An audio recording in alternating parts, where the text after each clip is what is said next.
Howdy, everyone. Tad Stevens on the Micro Success Secrets podcast, where we focus on business, psychology, and marketing, and how you can use that in your business daily and long term. Today, I'm talking with Vikrant Shaurya, who's merged his entrepreneurial spirit with his lifelong passion for books, creating groundbreaking strides in the best-selling book industry. For a decade, he perfected a process to transform fuzzy book ideas into #1 bestsellers on the likes of Amazon, Wall Street Journal, and USA Today. He's helped hundreds of entrepreneurs, speakers, coaches, and consultants become best-selling authors despite not having the skill or the time to write their own books. These authors go on to leverage their best-selling author status to exponentially grow their business, boost their industry authority, and gain more clients, get invited to speaking gigs, and ultimately expand their platform to positively impact more lives around the world. Vikrant, thanks for being on the show, and let me know if I missed anything. No, thank you so much, Ted, for that lovely introduction. And I'm really excited for our conversation today. Okay, super. Well, let's get going.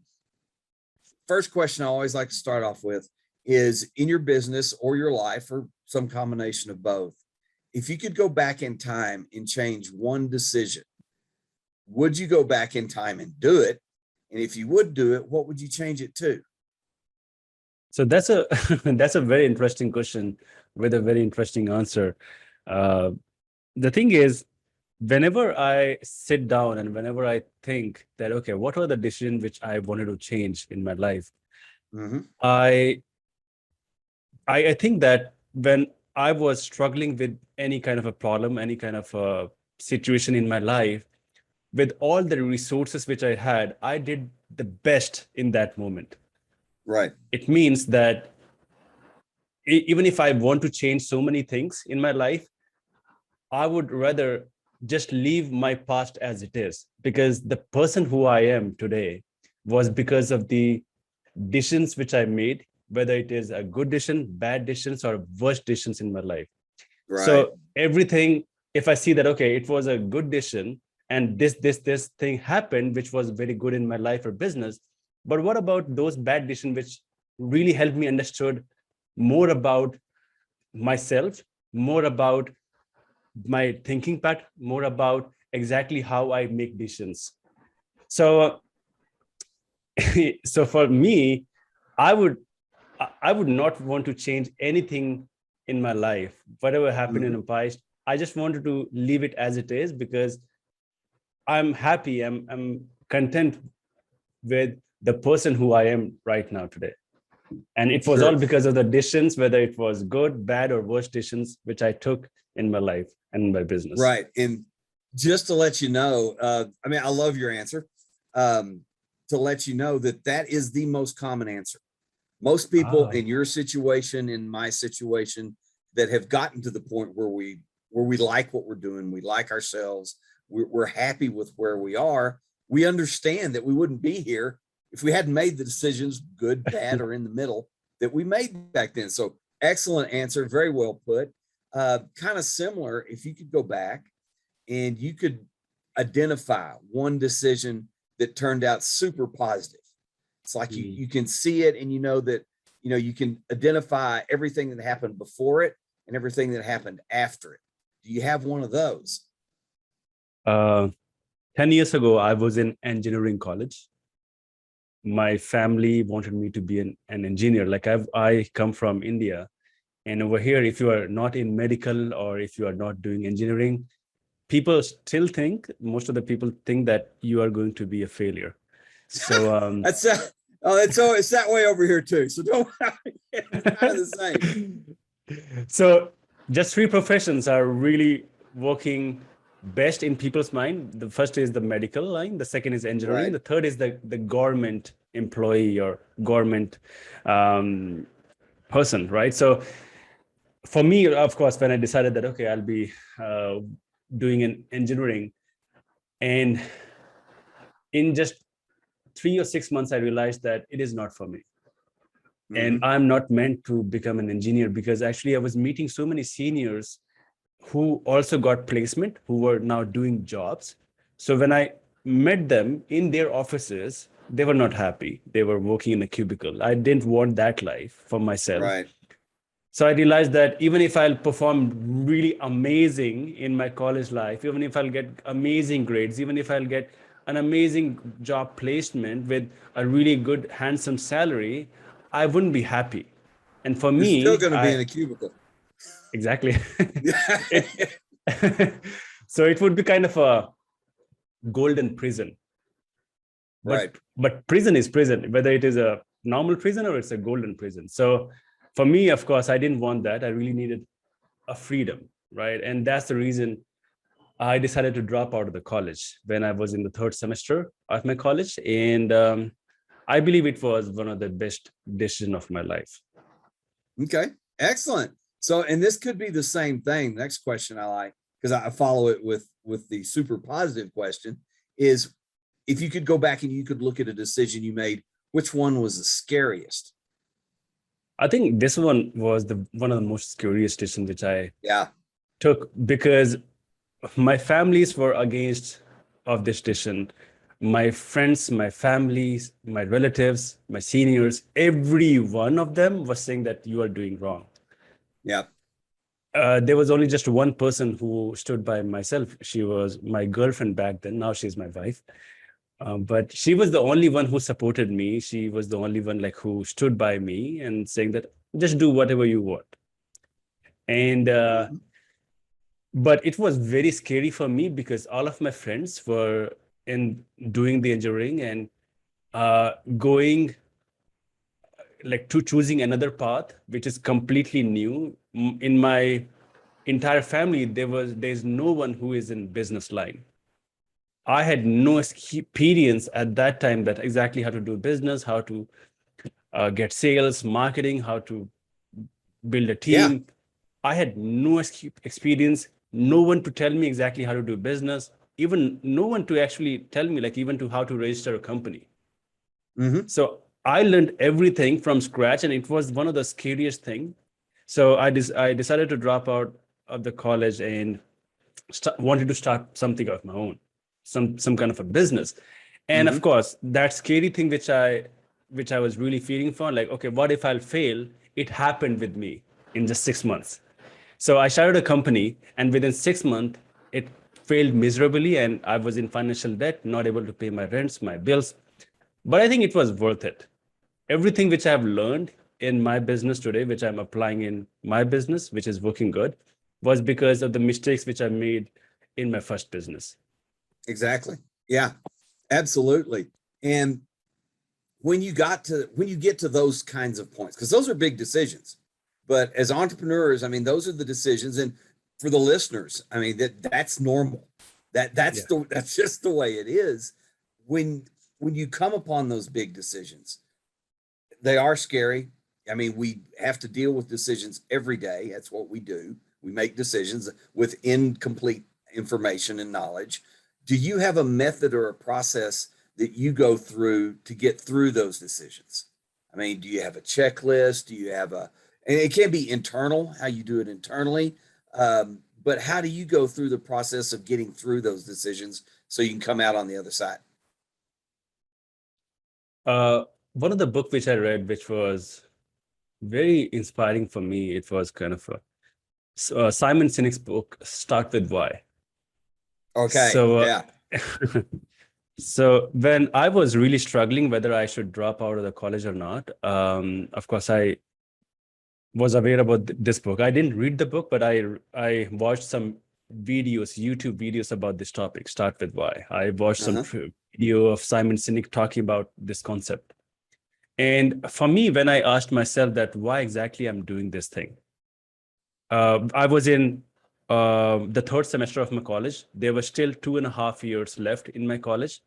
And when I decided that I am dropping out, all of my seniors, all of my friends, like who were like fellow classmates, they were saying that don't do that. Like if you want to start your own business, at least wait for 2.5 hours and then complete your graduation, get a degree, then start a business.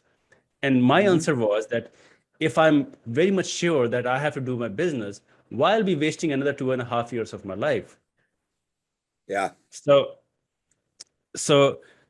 it always like starts with why. Like for me, my why was actually freedom. I knew that if I'll be an engineer, I can't be free. And if I wanted to be free, like for me, freedom means not just financial freedom, but also time freedom, location freedom, health Absolutely. freedom, right? So if I have time, I can give more time to my family. I can give more time to my friends, my relatives. I can also give more time to myself, my spirituality, my life, right? I can Mm-hmm. learn some new skill set, which I would have never learned if I would be doing engineering, like from 9 to 5. Mm-hmm. So these are the things which I asked myself. And when I asked myself, okay, so I needed this, I really needed a freedom in my life, in all the aspects of my life. If I'll be pursuing engineering, I can't achieve that. And then it becomes very easy for you. So if you are stuck, right, whether you are in business, whether you are in a job, or whether and you don't know what to do, ask yourself that what do you want in your life, maybe 10 years down the line, 20 years down the line, 50 years down the line? And is this path which you're following right now, is this the correct path? If Mm-hmm. answer is no, then find another path or go with another path. And maybe you can be wrong once you will start following another path, but that is fine. At least you will have Mm-hmm. no guilt or regret that you didn't decide this thing 10 years, but you have some chance that you can achieve what you wanted to achieve. Mm-hmm. And They, then they are there. what I Yes. like about that is that even if I go down a path and it's the wrong path, then I know it's the wrong path. I don't Yes. have to wonder about it anymore. Okay, that's not the right one. I'm going to go back over here. But Right. and I love Simon's stuff. I mean, I think I have watched his YouTube videos and read his writings for years. I don't remember when I started, but it's been several years.